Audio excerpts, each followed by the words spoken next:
ब्रह्मालोके च ये सर्प शेषनागा पुरोगम नमोस्तु तेभ्य सुप्रीता प्रसन्ना संतु में सदा, अर्थात जो सर्प ब्रह्मलोक में और शेषनाग के साथ पुरोहित के रूप में हैं, उन सभी सर्पों को हमारी पूर्ण श्रद्धा भावना के साथ नमस्कार है। हरे कृष्णा। ओम नाग देवताभ्य नमः। आप सभी को नाग पंचमी की हार्दिक शुभकामनाएं।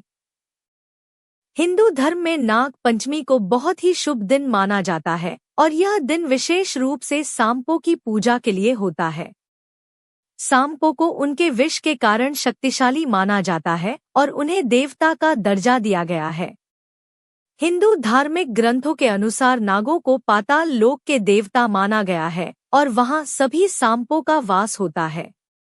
ऐसा विश्वास है कि नाग पंचमी के दिन नागों की पूजा करने से काल सर्प दोष दूर होता है और सांपों का भय भी दूर हो जाता है। इस दिन लोग नागराज वासुकी की पूजा करते हैं, जो भगवान शिव के गले में लिपटे रहते हैं। कुछ लोग मां मनसा देवी की पूजा भी करते हैं, जो वासुकी की बहन और भगवान शिव की पुत्री मानी जाती है। इस बार सावन मास के शुक्ल पक्ष की पंचमी तिथि 28 जुलाई सोमवार को रात 11:25 से शुरू होगी और पंचमी तिथि समाप्त होगी 29 जुलाई मंगलवार को मध्य रात्रि 12:46 पर। इसके बाद में षष्ठी तिथि प्रारंभ हो जाएगी।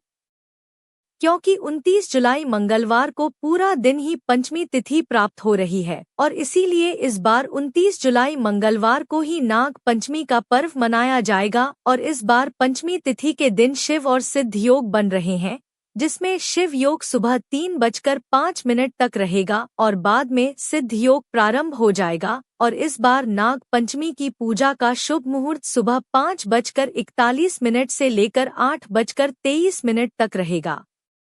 नाग पंचमी की पूजा का दूसरा मुहूर्त दोपहर 12:27 से 2:09 तक रहेगा, जबकि तीसरा शुभ मुहूर्त रहेगा दोपहर 3:51 से लेकर शाम 5:32 तक। तो इन शुभ मुहूर्तों में आप भगवान शिव की और नाग देवताओं की विधि विधान के साथ पूजा अर्चना कर सकते हैं। नाग पंचमी की पूजा करने के लिए आपको शिवलिंग का जला अभिषेक करना चाहिए। इससे भगवान शिव प्रसन्न होते हैं। आप चाहे तो इस दिन ओम भ्राम भ्रीम भ्रोम सह राहवे नमः और ओम श्राम श्रीम श्रोम सह केतुवे नमः इन मंत्रों का भी 108 बार जाप कर सकते हैं। यह भी काल सर्प के दोष को कम करता है।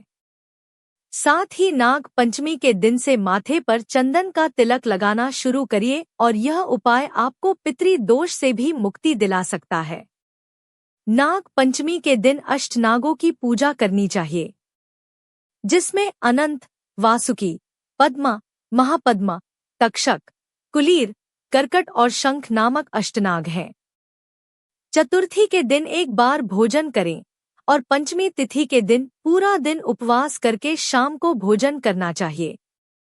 पूजा करने के लिए नागचित्र या फिर मिट्टी के सांप बनाकर उन्हें चौकी के ऊपर विराजित करके फिर हल्दी, रोली, अक्षत, पुष्प आदि अर्पित करके नाग देवताओं का पूजन करना चाहिए।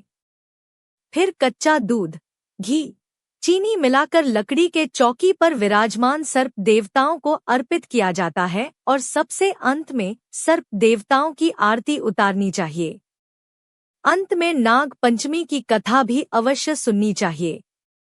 मान्यता है इस दिन नागों की पूजा करने वाले व्यक्ति को सर्पदंश का भय नहीं होता और इसके अलावा इस दिन घर के प्रवेश द्वार पर नाग चित्र बनाने की भी परंपरा है। मान्यता है कि इससे भी वह घर नाग त्रिपा से सुरक्षित रहता है। कोई भी व्रत या पूजन बिना दान के अधूरा रहता है। इसलिए नाग पंचमी का पुण्य प्राप्त करने के लिए, इस दिन का विशेष फल प्राप्त करने के लिए आपको दूध या दही का दान करना चाहिए। इसके अलावा निर्धन लोगों की सहायता करनी चाहिए और सपेरों को भी कुछ ना कुछ दान देना चाहिए। यह थी आज की वीडियो। उम्मीद है आपको पसंद आई होगी।